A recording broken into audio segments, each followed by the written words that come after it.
Pour it away. We're doing it.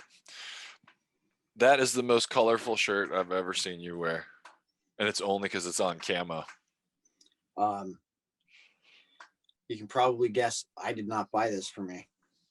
I could probably guess that. But that would be from one Tyler Stewart who felt like I needed. Anyway, she's like, this is the most comfortable sweatshirt there is. You have too many black and gray sweatshirts. Murdered out. That's your style, bro. It's just easy, man. It is easy. I've converted. And Tommy's like, why are you always wearing a plain black? Like I bought like 6 plain black shirts from Fresh Clean Tees just because I didn't want to think about it anymore. Like I just don't want to. I just want to open the drawer. There's black shirts. I just put on the next shirt. I just don't even want to. It's not that important to me, really. So it's like, does it fit well? Is it comfortable? Okay, next thing. Really don't want to put that much energy into it. Like it's all about how much energy you have and where you're distributing it. You know? Right. And seriously, and I'd rather be thinking about cool stuff we do with that energy than worrying about other stuff. So, cool. So you bounced 1,000 followers, huh? I mean, I can only assume it was 1,000. You know, I mean, like, look, I have stopped posting on social media. Like, I'm not on social media at all. I just go and post and then I'm out. And it's not on my phone. There is no social media on my phone. It's all, my Instagram, which is the only account I'm active on, is on a dummy iPad. So like, it's an iPad that's only hooked up to Wi-Fi. It has no other capabilities other than my email and stuff. And, so that story, that backstory is, so the understanding is I have been probably like, if you go back, you'll see I almost went a week without posting. Right. Yeah. And although for some people that's like, and what does that mean? Well, for somebody who was posting probably on a daily at one point, because I felt responsible to do something like that. I went to like once a week or, like less. And so at any rate, I went in a 1 week period I dropped 1,000. It said I dropped 1,000. It could be more than that because I can't see the regular numbers. I don't go and look at the statistics. I just saw what I saw. Yeah. But prior to me dropping that series, that 4-port series, Adapt or Die, which was literally, which Charles and I had discussed, it's an experiment to see, because this is in part a part of a book, the book idea of what I'm doing. And so we put it out to just see what the feedback was. And it's actually gotten great feedback. It's just not as much engagement as normally there will be with certain things, right? Yeah. Like I've got videos that like crush that, those videos. So now, the point of this is that there was a considerable amount of people that dropped off. Now I can only speculate why they dropped off. It could be just because I wasn't posting anymore. And they're like, like he's not doing anything. Yeah. Yeah. Well, and 1,000 out of 64,000, 64, you have like 64,000. So, it's not even, it's a pretty small percentage. Yeah. Very small percentage. But I mean, look, dude, the active engagement of 64,000 people on my handle is not high. Right. So, well, and they changed the algorithm recently. So it's like, the things that put you front and center in people's feeds are things like saves. So when people save it, that is like, that's actually the very top of what creates high algorithmic reflection is saves. And then I believe it's comments and likes is like super low. It means what saves? It's that little ribbon thing over on the right hand side. I didn't know. I started following this guy. So I follow a lot of like self-defense and tactical stuff, and I started following this guy called Shivworks. He's a retired law enforcement officer that teaches personal defense against edged weapons. Really sharp guy, has some really realistic concepts and understanding. Hey, if you're in that kind of confrontation, what's the reality show based on like crime reports and stuff like that, like real data, not movie ching ching thing, word dueling kind of stuff. But what ends up what's happened, at least the pattern that I have seen, is that for whatever reason, some of those folks who teach in that community or tend to be in the tactical sort of world tend to have a more of a perceived conservative viewpoint. I could really care less about their politics. I just either I like what somebody teaches or I don't. But a lot of them are. It seems like they've been getting grouped, and so I've seen more of them be like, "Hey, if you want to keep seeing my stuff, the algorithms changed. Here's how to save." Like, and they've been pointing it out. So his was the first one I saw where like he did a post that was like, "Save my stuff, and you'll keep seeing my stuff." So, anyway, I just thought it was interesting that, last week we talked about me losing followers because of that South Park story, and then you you put something up, and I was like, here we go. Well, But I I mean, saw your put series. I I put didn't feel some like it was uncomfortable. It's not offensive. I think it's just uncomfortable. I think there's a lot of people who are not ready to dive in to kind of to the stuff I'm really pointing out. And although I'm not pointing fingers, I'm just saying here's the reality of what's going on. Yeah, and I mean, a lot of it is just asking for reflection. Like, I haven't seen anything that you've put out that was accusatory or No, in fact, a lot of it is sort of like almost in a humorous way or something, like self-deprecating, like, hey, me too. Like, it's like us. It says the tone is more us as people. And so, hey, we got to start looking at this stuff and self-examining a little more clearly through the lens of nature, or we're going to continue to have a lot of problems managing our shit, you know? I saw the post that you put up today, and I'm going to be really interested. I'm going to keep up with the responses on that one. I'm looking forward to seeing what people put as the one thing they feel like everybody needs. Like, what do we all need? So I'm excited to see what responses there are to that. I've yeah. definitely noticed that people didn't read the instructions and put one word. So that's one thing I noticed right away is like, Actually, I think I'll dedicate a Jimmy. paragraph. I'll dedicate a paragraph to that. Like, not the need to be seen and heard in a place that doesn't exist. Exactly. They prove what they need through Yeah, their behavior, yeah, man. not through the word they wrote. Exactly.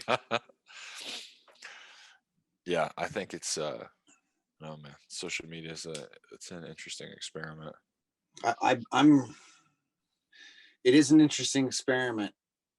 I'm very interested to see at what point these companies are going to be held liable for the carcinogen that they are. I mean, Now, what that didn't say is that people don't have a choice. of course we do. Like, Right? it's my, if I choose to eat at McDonald's every night, I've chosen poorly. Yeah. If I've That's a little bit different though than Philip Morris purposefully designing an addictive product to hurt you and not letting you know that it hurts you when they know that it hurts you. Oh, you mean social media? Right. And that's why tobacco companies ended up being in trouble, because they knew that it was bad for you and they hid how it was bad for you. So they Yes. advertised falsely that, hey, Yes. we're trying to manipulate you. So, it's like, sure, keep choosing to do it, but how much of a choice is it if you don't have all the facts? Right. So that's the whole thing, is like, hey, give us all the facts. Like, hey, we purposefully designed this to be addictive and create an echo chamber that incites emotional responses to social situations. But if you want to keep using it, please do so. You know, and so whatever. I think, some people are like, well, Pandora is out of the box. Like, you can't. Social media is here to stay. And just for me, like, the way I tend to think is like, not if we don't have electricity. Like, I think we have this like grand assumption that everything will just stay the way it is. Like, hey, we invent, like, electricity is here and it's always going to be here. But we're only a couple hundred years away historically from no electricity. And Y- y'all, we might only be a couple hundred years away from no electricity again. y'all can move out to California in the summer when we get rolling blackouts and they shut that shit down. And what happens? Yeah. Boom. Boom. I mean, some places you just go, you don't even need to go to rolling blackouts. Like, we were on with Fergal the other day, and he's in the south of England, and the internet connection there is terrible. There's no cell, essentially, where he is, and the internet connection is unstable.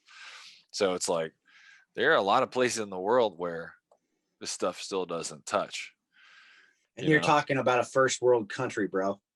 Totally. We're talking about the first world country. The first colonizers. Yeah, I mean, yeah, the first European, the major European colonizers. It's interesting. It's interesting. It is I interesting. I was before we jumped on, I was generating a new playlist for next month's Breathe and Move experiment. And this will probably be out by the time that gets, or I mean, that'll be going by the time this podcast gets released. But I was starting to look at we're starting to look at like how different tempos of music affect state, and then what the research says in general about how certain like beats per minute affect you neurologically, and the effects on cognition and things like that. And so one of the big themes in Breathe and Move right now is the idea of connection, and bringing it around to the triangulation lecture from the Art of Breath. And I thought it was really ironic that in that video the other day, you put, what's the biggest problem? Lack of connection. And I'm literally writing this whole month based around the theme of connection, and doing these super simple movement patterns. I think we're only doing like 4 or 5 movements total, but we're layering different ways of interfacing with the nervous system into those 4 or 5 movements. And I just thought it was ironic because we didn't have any formal discussion about it. And it was just like, you know, hey, like, you can do all the apneas and cadences and superventilations, and you can Wim Hof yourself into some cold water. But like, if you're not actually connecting to what's going on, it's meaningless, right? So this experiment that we're going to do coming up is going to be pretty cool, because we're going to start to connect with external stimulus and internal stimulus. So this month it's just been like, hey, your body and your breathing, but we're going to start to bring some different sounds into play and see, hey, how does this affect this test retest? What's the internal conversation you're having during these sounds, or these songs, or this playlist, in these different scenarios? And are you paying attention consciously to when you're feeding yourself different types of stimuli auditory stimuli, visual stimuli, you know, are you really participating in those decisions, or is this just something that kind of happens around you until the bucket overflows and you're like, why do I feel bad? Or why do I feel awesome? And not even know. You're just kind of like, wee, just riding it, you know? Until you hit that inevitable wall. And then you don't Yeah, understand. exactly. And then you don't understand what happened. And then you just go and reach for every single thing you can, whether it's to buy shit, smoke shit, drink shit, fuck shit, like Yeah. Yes. literally. That's what Like, addiction is, right? oh, buddy. And it's so funny how, like, or jump on social media, or like, you know, like the all the external things we start, like I've watched that with myself, and I've watched it very closely with family and friends, especially in this current state of things, you know. And it's like just the need to grab towards things. So I got a family member who's just like dealing with sleep stuff like me, but like still drinks Rockstar energy drinks, like yeah, like, and in the evening, That shit like, is poison. but is watching Joe Rogan and Ben Greenfield talk about CBD and, like, you know, like A little bit of a disconnect. whatever, like for sleep and deep sleep. And he's, you know, like sending this to me. You think this will work? And I said, no, I don't. Yeah.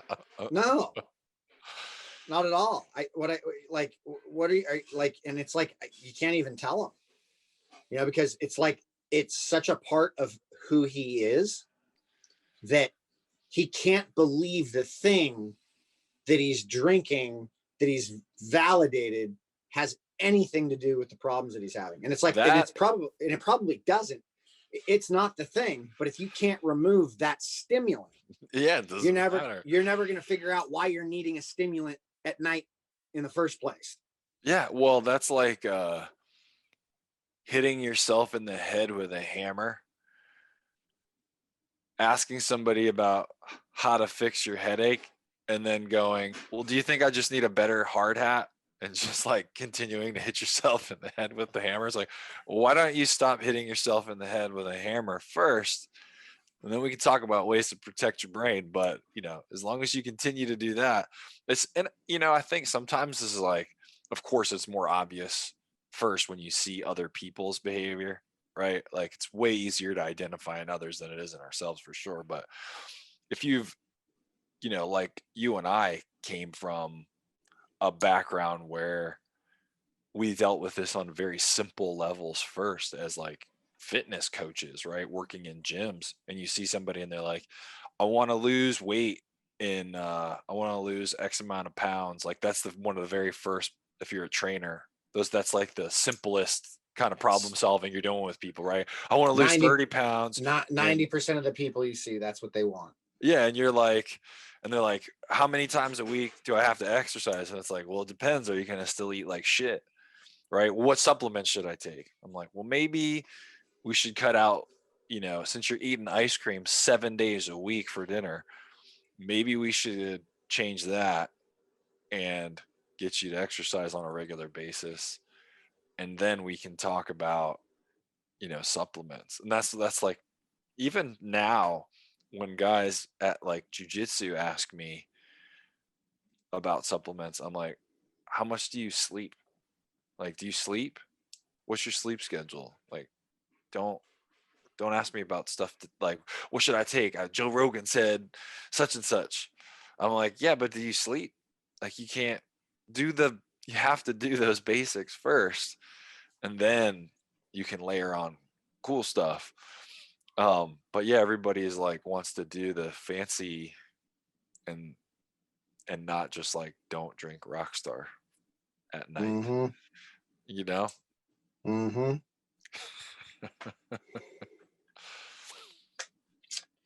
It's a weird world, man. Yeah, I think comfort has provided way too much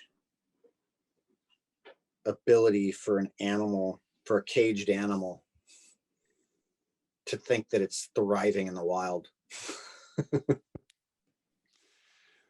I mean, I think people have been trying to solve these kind of problems around their behavior for a very long time. It's just we live a lot longer now, so we have a lot more opportunities to screw this up, and then to wonder why. I think though, even like when you look at systems of philosophy and training and religion, they all end up being about modifying one's own behavior, right? And the hardest part is modifying one's own behavior, right? So it's like people, and I'm not maybe maybe I'll go the wrong direction here to talk about religion, but I think sometimes like for example, something like prayer, people pray like God's a lotto, like, dear God, you know, please bless us with this new job and money and da da da da da. And God helps those who help themselves. Right? And it's like, man, that's in so many places and out throughout essentially every religion, is that ultimately the bearer of responsibility is oneself. And that's the whole basis of like, hey, I have free will and I gotta I gotta do my part, and then things will align themselves, um, because my behavioral pattern's been consistent. Interesting. Yep. It's fun stuff to uncouple when willing to look at oneself. I mean, the ridiculousness of my own self. And the most interesting telling thing is how we actually treat ourselves, because that's exactly how we're treating everybody else, right? And it's like, ooh, like the uncoupling of that is I just don't think people are ready for, like, they just don't want to look at that, really. People really don't want to see that. It's hard. Yeah. It's really hard. It hurts when um it hurts at first, right? When you're really honest with yourself and with others, and it's tough. It's not easy. I like though, the idea of that essentially it's the most simultaneously the most powerful and vulnerable you can be, right? Is just being honest with yourself about what you're doing. And I mean, I'm by no means always honest with myself, but I think again that's where having some kind of practice is important, and surrounding yourself with people who care about you and stuff like that is really essential if you Hmm. ultimately want to live an examined life. Yeah. you know I think that's why, for me, that's like one of the great things about having a you know uh martial arts practice, or even like surfing has been amazing, because for sure anything where you're interacting with nature, like, nature doesn't give two shits about the story that you're telling yourself. That wave is a coming. It's pretty cool, actually. I was listening to Kai Lenny talk um the other day, and he's an interesting kid. But anytime you hear these guys talk and then they finally get to sort of like the reality check of whoever, it's like somebody who doesn't experience that and has never experienced nature on any level like that. He was talking to Eric Weinstein, right, who's a genius, right? But he's in his head. He lives in his head all the time, right? And so then you talk to somebody like Kai Lenny, who's pushing the envelope of what's possible in maybe the most extreme sport on earth, and he's confronted with that physical reality that nature is bringing. And you can see, it's interesting to listen to the conversation and like the where the divergence starts to come together, where there's this sort of like thought process about innovating and all this talk about it. And then at some point it's like, no, man, it is not like that.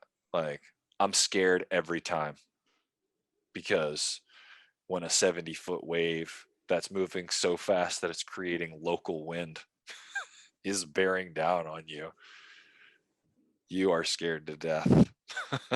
It's like, just like hearing these sort of guttural, like driven responses from these guys who are in these positions. And it's just this reality check of like not living out here. And I think that kind of goes back to what we're talking about in the earlier part of the conversation is social media and all this stuff allows us to live virtually a lot, but not have to deal with immediate consequences like nature does.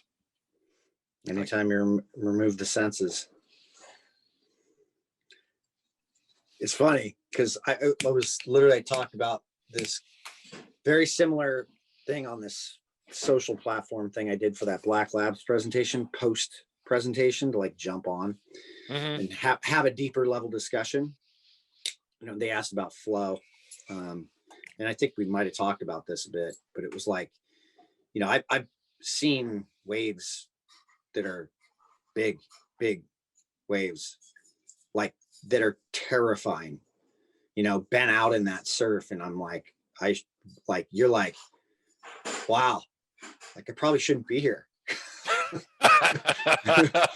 Yeah.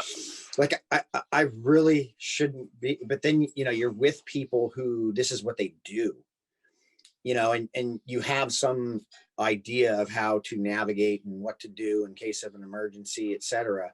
But you default back down to like, I just literally didn't take any risks while I was out there because I knew I was in no position to take risks.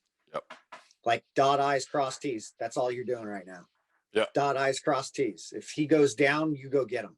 Like you stay to the, to the west of this of the peak, and don't get caught inside. Like, but go and get him if that's the last resort.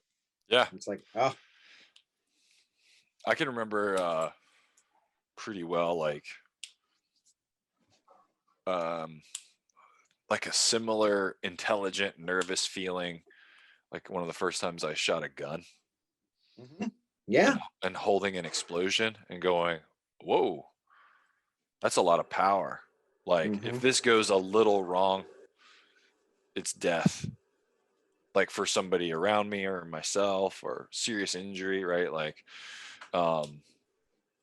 firearms is like, you go, and I mean, it doesn't mean it's not fun, and you don't have to be standing there shaking like a leaf or anything and be foolish. But at the same time, I think if you get a good head on your shoulders, it's that same kind of feeling when you're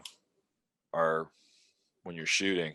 You're like, oh, like this is quite serious. This is quite serious. And you can see even in way like when like Mickey teaches and like Z, they're like finger way away from the trigger, not a little bit off the trigger, not I'm super cool and I've done a lot of stuff, way off the trigger, right? Mick's dead serious when he teaches. You gotta be. Oh yeah, fuck yeah. You flag one person, one, they can die. Like it's you can't, there's no taking it back ever. So it's serious. It's that same kind of like, ooh. And but here's the thing, and I think this is why what happens when you're in a situation like that? All of your senses come to bear, and that goes back to that flow thing. Is people like the sexiness of the sound of being in this flow state, but not realizing that those kind of states are evolutionary results of, oh shit, I'd better bring all my resources to bear because this is real fucking serious. And so a lot of people, they want they they want to have their cake and eat it too. Like they don't want to be put, they don't ever want to be put in a situation where there's risk involved. They just want to feel the flow state because it sounds like it feels good. Yeah. But they don't realize that the reason that it exists is because it's coupled with something that requires that state to happen, right? So it's like, well, if you want to have that kind of feeling, then you got to risk your biscuit a little bit, you know? And I mean, I'm not saying be reckless, but understand what the purpose for the state is, right? Which is to bring all your physiological and cognitive resources to bear simultaneously so that you can be successful in the moment, right? That's right.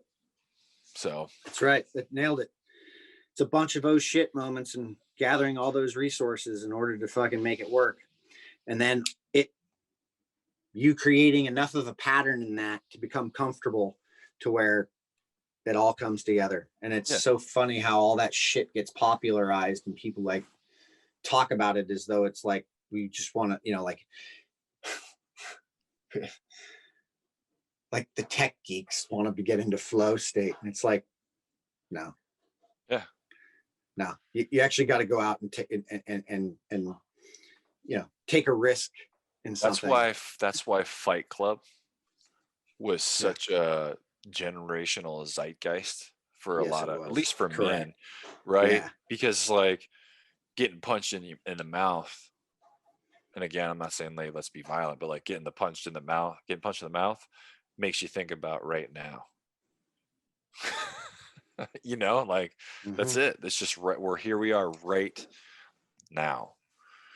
Um, and Yeah. it's that feeling of complete presence, right? And you know, if you think about if you're off somewhere else, you're the consequences are immediate, right? Kind of like actually now that we're talking about it, the scene, one of my favorite scenes from that movie is when he pours the lye on his hand, you know, and he's like, okay, I'm going to the cave, and he's like thinking about the penguin, right? And Tyler slaps him, and he's like, this is the best moment of your life, and you're off somewhere missing it, right? Instead of just being in the pain, Yeah. he's off trying to escape somewhere in some special sauce avoidance technique. Mm. And I think tech too, man, even when we think about wearables, I think they have a place. They can help us reconnect. But I was thinking about this, just going through some thought experiments today, and I was thinking, you know what's funny is like when a doctor puts a stethoscope on a patient's chest, they don't try to tell the heart how to beat best. They're just listening, right? And I think now when we look at like, oh, what's my HRV score or my readiness this or that, then we think we know better how our physiology should be responding to what it is that we're doing to it. And it's like, no, you should just be listening to what it's telling you because there's no story. It's just like, hey man, this is how it is. And that's the whole you are nature thing, right? Like Yes. your Yes. physiology is just like those waves or a bear or shooting that gun. It's real and it's right now. But people put the stethoscope on and they're like, oh well, you know, I don't think my heart is doing the right thing for this exercise, blah blah blah. I'm like, no, it's perfect. It's doing exactly perfect based on what I you want to have. improve my HRV, bro. Yeah, yeah. It's like, but do Mm. you? Do you? Do you But now? do you? But Yeah, do you really? do you?